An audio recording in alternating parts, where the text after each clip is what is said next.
Hey gang, I got an offer for you today from LinkedIn. As business-to-business marketers, your needs are unique. B2B buying cycles are long and your customers face incredibly complex decisions. Isn't it time you had a marketing platform built specifically for you? LinkedIn ads empower marketers with solutions for you and your customers. LinkedIn ads allow you to build the right relationships, drive results, and reach your customers in a respectful environment. On LinkedIn, you have direct access to build relationships with decision makers. Of the 875 million users on the network, 180 million are senior level executives. 10 million are C-level executives. You will also be able to drive results with targeting and measuring with their tools built specifically for B2B.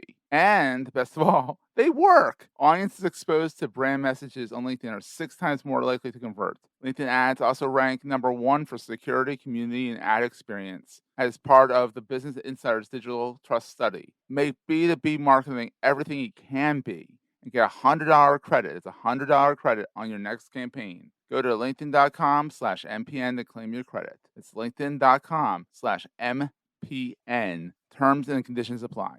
Entrepreneurs Enigma is a podcast for the ups and downs of entrepreneurship. It's got the wins and the fails that we all face being entrepreneurs, and how we learn from adversity. Every week I talk to a different entrepreneur with a story to tell. I'm Seth Goldstein. Come with me on the journey. This is Entrepreneurs Enigma. Let's get started.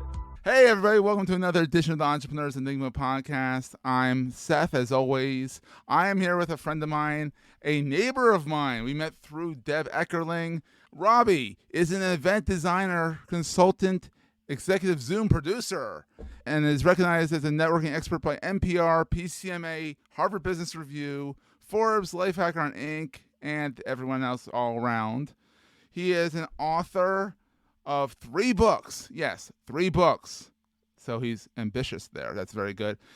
He's written the book on how to make Zooms not boring, because Zooms can be quite boring, as we all know from the past 3 years. It is called Break Out of Boredom, Low-Tech Solutions for Highly Engaged Zoom Events. He wrote the book on croissants and bagels, which has nothing to do with croissants and bagels per se. It's more of a business book, but it's cool. It's croissants and bagels, so yay. He is a professional TEDx speaker, HBR, Harvard Business Review contributor, host of On the Schmooze. I'm Jewish, I can't say schmooze? What the heck? On the Schmooze podcast and the No More Bad Zooms virtual happy hour. Robbie is an openly transgendered owner of Robbie Samuels LLC and a certified LGBT business enterprise. I got it all in there, but I skipped a little bit. Hey, Robbie! That's a long bio, but a good one, too. How's it going, bud? How you doing? Got to pack all those nouns in, credibility bios as they are. Hey, That's thanks for awesome. inviting me on, Seth. Oh, this is so much fun. So we met through Deb Eckerling's fantastic Deb show, Yeah. where she throws gold stars at you, which is kind of funny. And apparently, I thought you were an FOA, a friend of Annie P. Ruggles. You will become one. I will introduce you after the show, because Annie. That's how I met Deb, was through Annie, and Annie. I mean, you think I'm insane? Annie is like the female version of me, like woo, all over the place. That's fun. So, Robbie, how are you? I'm not going to ask you what the weather is, because I can tell you what the weather is, because you are literally 20 minutes away from me, which was kind of neat, because we met on Deb's show, who's also on the Marketing Podcast Network. And not only, we never met before, but occasionally, we're very close by. We're neighbors. It's always fascinating, because my network is definitely global, to be introduced to someone geographically like my neighbor. And not like, oh, we're in the Philadelphia area. No, he's down 202, about 20 minutes from me. Yeah. I mean, talk about a neighbor. So we still have to get that coffee, buddy. Mm-hmm. Awesome. So, Robbie, I gotta tell people a little bit about you. You are the king of Zoom and making it not boring, because Zooms can be quite a snooze if you're not careful. Mm-hmm. But how did this all get started? So for over a decade before the pandemic, I was working to be recognized as a networking expert with a focus on networking at conferences. And half that time in person. Yeah. Well, back then we didn't have to qualify. It was just called events. Yes, events. So for half that time I was employed, I spent 15 years working in nonprofit.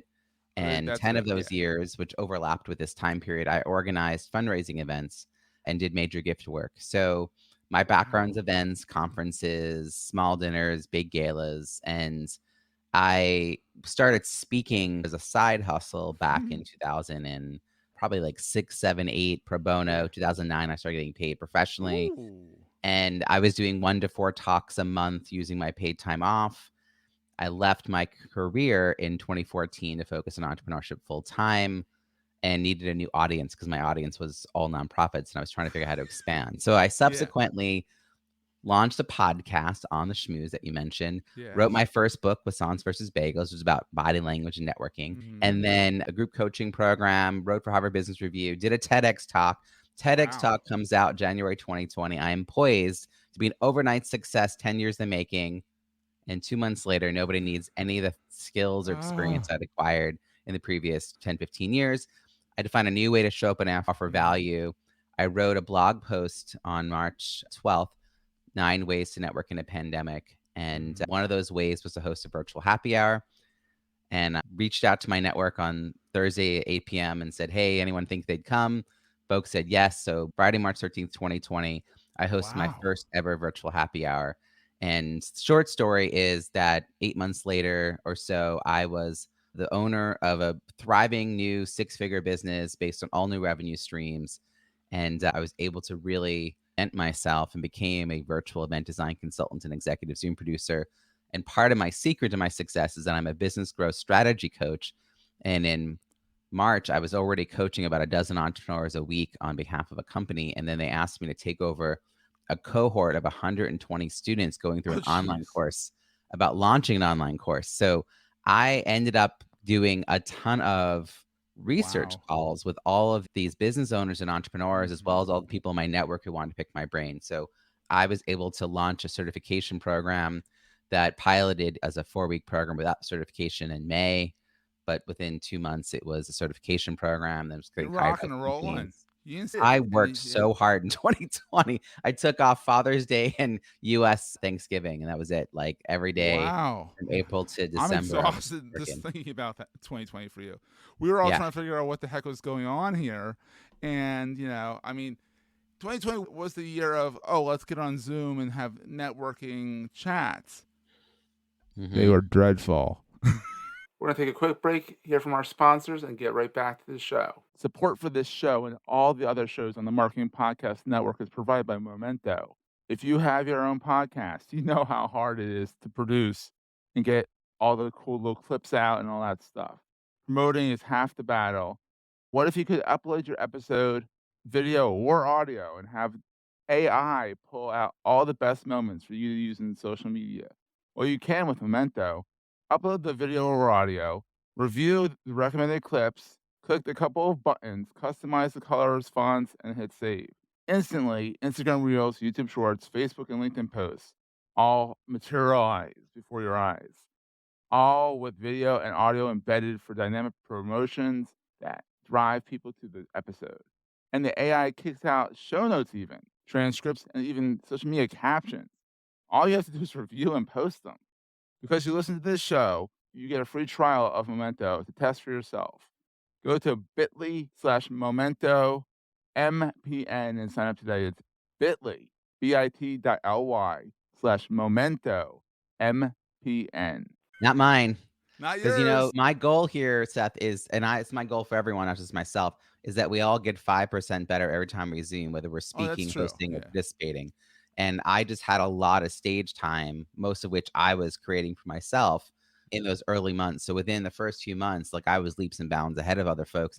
But I will tell you that on March 13th, I had not yet looked at the settings. I've been using Zoom for like year one, but I didn't know I had breakout rooms. I didn't know about polls. Like so much I didn't know and I didn't have enabled. So the learning curve was steep in the beginning, but it's amazing how much faster you can learn when you're just doing it all the time. Exactly. And so you're still doing the what's it called again? The networking. So no more bad Zoom virtual happy hour. Got branded that on April 14th, 2020. I've been doing it for about a month at that point. Well, good for you. Yeah, and I ran it weekly for 2 months for free. That's brave. For 2 months, for 2 years. Sorry, I ran it weekly for 2 years, and never charged for it. But that's the community that helped me figure out that I had a new revenue plan. And now I host it still once a month for free. And then the other Fridays, I run a content and a connection club, which is a Friday mastermind and an online community. And I could give away all my content. I charge $25 a month, and half of it goes to charity. So it is not the way I'm making my big bucks, but it is the way I'm bringing people closer to me, and we're staying in touch and having a good time. I just it covers love some my bills Friday here and community. there. Covers a little bit of some of the expense, which is kind of nice. And also, if people put some money behind it, even if it's $5, they're more apt to show up. The quality of the conversations changed when I shifted about a year ago, and that was intentional. I mean, I think when we first kicked it off, it was $10 for like the first founder circle, Yeah. And there were still people who didn't sign up. So, give people a choice. And now we're just having these really rich conversations. So part of it is that I love coaching, but it's only like 10% of my business. Mm-hmm. And this is a way for me to stay sort of current and really it's ongoing research, really, and find out what people are needing help with. 90% of my business these days is either speaking at, hosting, producing, training, doing design strategy all around, mostly virtual events. But I also, with all my background experience, do event design for in-person as well. So, and these days I don't even have to go to the event. I do like 10 hours of pre-work with the client and their speakers, and then they have a better experience. It's pretty amazing. That's fantastic. So the pandemic was good for you. We all got handed a bad rap, and some people hit the gas and tried, and some people said, I'll see what happens September, and they waited. And I think 3 years later, we're seeing a difference in people's potential based on what they did those first few months. I think, since we're talking to entrepreneurs, I think that was a really freeing time, Seth. And I want to keep that mindset, because in those first 6 months, we weren't looking at each other. We were very inward focused. We were navel gazing hardcore because we were trying to figure out how to rebuild our own businesses. So if someone else put something out there that didn't work very well, and perhaps just completely failed, we didn't particularly pay attention. We weren't holding people to a high standard. We were just impressed that people tried things. I want to be in that space where I'm not afraid to try things, and I'm not afraid of failure, because while I'm talking about my success, what I'm not having to talk about is all the things I tried in March, April, May, June that didn't work out, right? And that's the story. Kept trying things. That's the thing that people forget, is that Robbie's been working this for more than a decade. Not the Zoom part per se, but your overnight success is like more than a decade in the making. Oh yeah, 10 years in a pandemic. 10 years and a 3-year pandemic. 10 years in a pandemic. I'm actually marking 14 years of being paid for something other than a day job right now, this month. Yeah, I'm on 15 actually. Yeah, we're we kind of escaped the corporate overlords, or the nonprofit overlords in your case. Yep. 15. It's amazing. You blink and wait, it's been that long? I couldn't have foreseen what I got into. I was slightly prepared for this, in the sense that when I was 20, my dad read an article that said that by the time I was 40, I would have 4 careers. And that sense of, oh, that's interesting. And then I had this realization at 20 years old that there's probably a way in which I'm going to be doing something that doesn't exist yet. Now, in 1994, that's not a very obvious concept. No. Nowadays, it's very clear that we're going to constantly keep new technology, new everything. So I actually full-time went into entrepreneurship at 39 years old, because I was like, well, got to squeeze one more career in. But I do think that ability to be novel and creative, and even what my business was when I started it, full time in 2015, and what it is today in 2023, I could never have foreseen. And it's been wonderful. That's fantastic. So what is the best thing about being an entrepreneur? Because you've done both. I mean, you've 14 years into the entrepreneurial journey, but now what is the best thing? Well, it's funny. My mentor, Dora Clark, said, you'll know it's time to quit your day job when it gets in the way of your business. I love So that's, first of all, my best advice on that front. I think that there's the illusion of security when you have a job that it's really hard to see outside of. You can't imagine a world other than the paycheck and the healthcare, and there's a consistency to that. But then layoffs happen, mergers and acquisitions happen, you have poor health, whatever it is, and you suddenly realize the security isn't as secure as you thought. My wife was laid off 2 months ago, just an example. But I think now I'm much more in a driver's seat around the destiny that I have. And my answer now is not save so much as figure out a new way to make more money and just keep trying new things. I think the other thing is the ripple effect of the work that I do in the world. Like, I really believe in the value of what I do. And so I'm not quiet about both my successes or my struggles, because I think people are learning from me watching what I do, but then there are people I directly help as well. I'm just excited when we all are doing better. So I'm a big fan of giving away knowledge. I give away a lot of great content. I take to heart that idea, give away your best stuff, Mm-hmm. because if they can work with it and DIY their way through reading a book of mine or watching a video, then they're not an ideal client, but I still help them. And now they're a great referral partner. If they read it and they Exactly. realize, wow, there's a gap between what I know and what I need to know, I can't do this on my own. Now they became a great prospect. Love it. Either way, it's all plus, Yes. all benefit. Yeah. Giving away time or money depletes me, because that is Mm-hmm. finite, right? I don't have Yeah. unlimited money or time, but giving away knowledge does not deplete me, and it'll like creates new opportunities. And some of those opportunities are going to flow back in my direction. Maybe not even from people I directly helped. Like, this is not Yeah. transactional. This is about how you show up in the world. And I call it giving rides to the airport. That's basically my philosophy I love of it. abundance. You know, Oh, I you only love it. give rides to people you know, and you have a vehicle and you have the time, and they would appreciate you. And if you just get in a habit of being that kind of person, well, Mm-hmm. one day when you need a ride, you're going to get it, but it's likely from someone who witnessed you being really awesome and helpful, and they maybe never got any direct support from you, and that's who's going to want to help you out. So my book launches have been enormous as an example Yeah. of this. Three independently published books, collectively over 600 Amazon reviews, 5-star reviews, 29 best-selling categories across 4 countries. That doesn't happen because of what I do. It's a collective action, Mm-hmm. and it's a great opportunity to wake up your network and get them to like start seeing what you're working on, and then help them, really set themselves up to be great referral partners and vice versa. So, I Yeah. mean, I don't do any of these things alone. I think that's the other difference between a day job and working as an entrepreneur. Oh, that's great. So, what keeps you up at night then? What's the scary thing about being an entrepreneur? I mean, you've been doing it for 14 years. There's got to be some things that keep you up, other than the pandemic at first. Kept us all Well, the home. pandemic was very hard because I Yeah. had to really rethink who I was and how I showed up and offered value. And I have this mantra that I have taped to my desk that I think that 15 years ago I was at a workshop, and I wrote it out. It's a little post-it note. I am enough. I have enough. I choose to live with abundance. And I think the I thing like that that. scares me most is to fall into a scarcity mindset.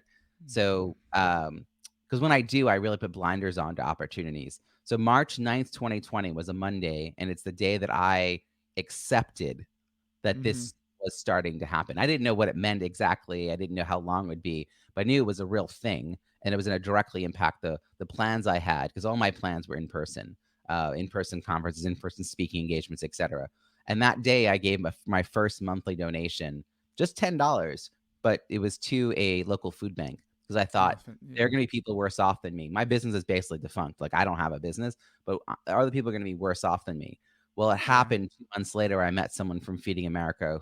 They oversee 200 food banks and coordinate 200 food banks around the country, provide Wow. support to them, and they became my biggest client. And Oh, it wow. was not that's not a direct thing, but that, No. Yeah. I was willing to sign up for a workshop to get a certification around virtual convening, and they were at that workshop, and if I had just Love it. stayed small and depressed and, inert, then none of those opportunities would happen. So I think, right away, just saying like, I want more possibility in my future, I'm gonna have to put something out there right now and see what comes from it. So that's the thing that keeps me up at night, is the idea that I'm gonna fall into a scarcity mindset Oh and God. close Yeah. myself off to possibilities. Because who knows what I'll do in 3 years from now. I have to sort of now I no longer can trust my 5-year plan to be, like, exactly as I wrote it, you know? But I Yeah. That's one thing know that the that pandemic those taught us. skills Yeah. will help me. Yeah. It's Yeah. one thing that the pandemic taught us is like everything can go out the window literally in a day. Literally. So. Which is why transferable skills are so needed. And when I backtrack, I wrote a blog post and an email about this. What I do today with virtual events now seems preordained, given my background, my experience, my Mhm. skill set. None Mhm. of that was stuff that I had valued or thought of as important, and the world didn't need it. And when the world did need it, I suddenly had those skills and those That's assets. And, fantastic. Yeah. you know, that's the thing. Like, if you stay abundant in your mindset, You also have the network support, right? You keep giving to people, you keep investing in your own community. It's like an insurance policy. You don't pay your insurance every month hoping to use it, Oh right? God, You you, pay the you don't want to opposite. use it, You and don't they don't want to want you use to, it. and they don't want you to use it either. Yeah. So instead, I'm constantly giving back on a regular basis to my network. I don't know what I'll ever need in the future. I hope I won't need anything, but the community is there for me. And that, to me, that keeps me open and that keeps me going. I don't know what comes next, but I'm loving the ride. Oh, that's fantastic. And it is a ride. What is the most important thing to carry with you all the time? That I carry with me all the time? Yes, it can be, metaphysical. Physically or mental? It could be both. It could be your microphone. Yeah, I'm gonna say actually, it's my wife's support. She it. really believes in me, and I told her she'll rue the day. But right before we got married, she said, we were both. I was working nonprofit. She was working for higher ed, and we had about the same salary. And she said, "You have higher earning potential than I do, because you're entrepreneurial, and you're gonna have lots of possibilities." And I said, "I mean, thanks, but wow, you might rue the day you said that." But she is not someone who wants to be an entrepreneur, but she's the personality who can love and support an entrepreneur. And I think that's a very precious thing. I don't take it for granted. She gives me a lot of leeway in how I'm running my business and a lot of support around the business. And when I was first leaving my day job and becoming this full-time thing, I got a lot of job opportunities related to my old work, and I turned them all down.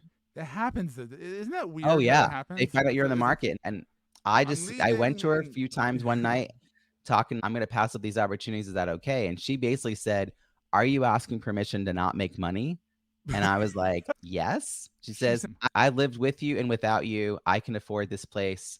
I love you, but I don't need you." And I was like, "Yes, that's good. I think it's good." So it's like the freedom to choose my own path in that moment led to a lot of new opportunities. If I had just, done what I've always been paid for in my day job, I wouldn't have been able to grow to where I am today. Helps co-parent our 2 kids in an amazing way. Yeah. So I think I married very well. And her and Dory Clark, I credit. Dory early on has been a real supporter of mine when I was first figuring out all this entrepreneurship and helped me figure out how to leave my day job and all that. And since then, my wife, these two women have had such an impact on my journey as an entrepreneur and as a leader. And just really grateful for both of them. Where can people find you online? RobbieSamuels.com, I guess, is the best place, right? And it's Robbie IE, not with the Y. That's right. Samuels is my last name. And and I love to connect people on LinkedIn. Please include a note saying you heard me on Seth's show. That's always really helpful. But I love that. Just include a note in general is kind of nice too. Good idea. Yeah. I share a lot of content on LinkedIn. That's one of my primary places to do marketing, but I'm also on Instagram and Facebook. My podcast, basically my website has links to everything. My 3 books, my podcast, my TEDx talk, the NPR interview that I was on last year. It's all on my homepage actually of my website. That's how it should be. Yeah. That's fantastic. And we'll have in the show notes too. So Robbie, thank you so much for being on the program. This has been so much fun. I'm so glad we got to meet. We got to do coffee real soon in person because you're right down the street from me, literally. So yeah. Awesome. Well, thank you for inviting me on, Seth. And hello to everyone. Yep. And we'll see everyone next time.